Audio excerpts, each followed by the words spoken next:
It's a big moment for Boston. In a few weeks, the United States Olympic Committee will decide if the city should be the American choice to host the 2024 Summer Games. Before facing off against the European competition, Boston must fend off fellow cities San Francisco, Washington, and Los Angeles. But for all the fervor, not all Bostonians are eager to chase Olympic dreams.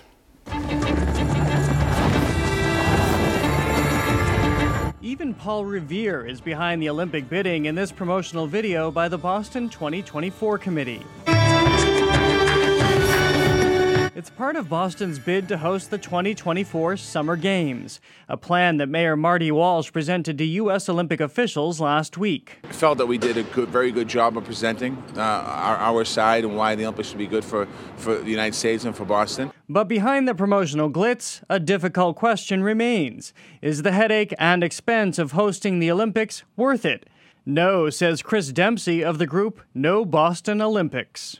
If you look at the experience of other cities, it really has not led to good outcomes for those other cities. Boston's Olympic boosters have released some specifics, like promising to keep costs in check by using existing facilities, like Harvard Stadium for field hockey and BU's Agganis Arena for badminton. Any new facilities, they say, will have a life beyond the Games. One proposal has the old Bayside Expo Center being turned into an Olympic village, and nearby UMass Boston then using it for student housing. Even so, Boston's bid is a work in progress. But for now, the nagging details are taking a back seat to the promotion.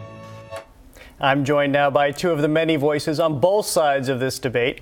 Former Boston City Councilor Mike Ross, who supports a bid for the 2024 Games, and Chris Dempsey, the co-chair of No Boston Olympics. Welcome to both of you. Thanks, Jared. So, Mike, I remember when this was just a pipe dream. This was this ludicrous notion, and all of a sudden I was reading today that Boston is considered the front runner among U.S. cities to be put forth. It's great news. To answer the question in the video about why we want this, I mean, three main points. One, we need a catalyst to create infrastructure. I mean, anyone who's ridden the T, or driven our roads know that there's much to be desired. We have much work to do. That's a legitimate government purpose to use public dollars on. Clearly, this will push us in that direction. Two, this is an unprecedented marketing opportunity for Boston. We know how great Boston is, but sometimes we need to tell the rest of the world how great we are so people will come here. And quickly, what's number three? And number three is it's the Olympics. It's this amazing, cathartic event that brings people together. And if we can do it well in Boston, why shouldn't we? All right, Chris, you're the naysayer here. What troubles you most about having this when a lot of it is private funding? Well, here's three reasons to oppose the Games. The first is that Olympics are incredibly expensive. The average Olympic Games cost $19.2 billion. To put that in context, the city of Boston's budget is only $2.7 billion a year. The second reason is that economists have looked and they haven't found any economic impact from hosting the Games. It doesn't leave cities better off.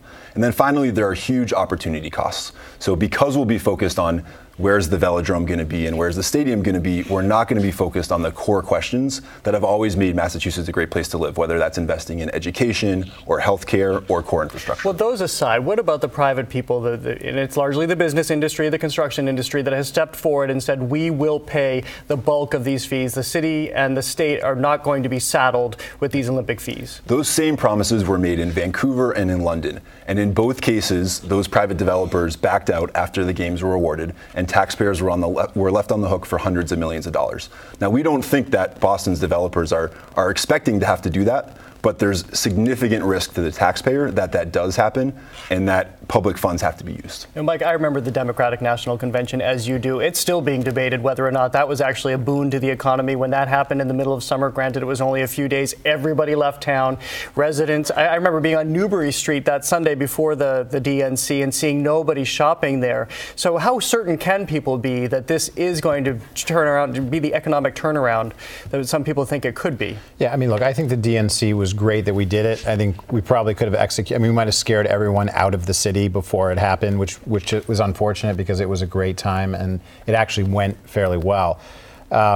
We can do this because Boston is a different city than it was 20 years ago, 30 years ago, and we're ready for something like this. We have a credible private business group that stepped forward that is willing to guarantee with insurance, with actual legal documents, and commitments, and I take them at their word, that there won't be a cost overrun. There's no public dollars that will be put forward except for legitimate infrastructure dollars. And our mayor has said the same thing. And again, I certainly take him at his word. So the last round of Olympics that have occurred here in America, they've actually been cash flow positive. LA is looking to get its third Olympics. If it was such a problem, why is LA coming back for number 3? Well, let me ask Chris, you mentioned some of the issues that you'd like to see the state focus on and the city focus on, like education, but this city is in very dire need of infrastructure upgrades, transportation upgrades, and this could provide that. Absolutely. We have to do those things. But I think Mike raised a really important question, which is the issue of trust. Now, Boston 2024 is a private entity. They've submitted a bid to the United States Olympic Committee that literally a handful of people in the entire state have read. And they created that bid without holding a single public meeting, even though they've been around for more than a year. So why should we trust that group when they said they'd have public meetings and they didn't have them? And when they're not sharing the bid and not making it public so that you and I can read it and assess for ourselves whether this is a good idea? That's not exactly true. They actually appeared before the democratically elected state legislature 7 times to explain who they are, what they like to do.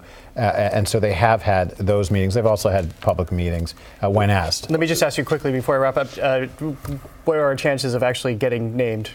I think they're very good, and I appreciate the conversation we're having here. In the end, we'll have much more time for more conversation, but this is a good thing for Boston. All right, Mike Ross, Chris Dempsey, sorry to cut it off so quickly. We appreciate it.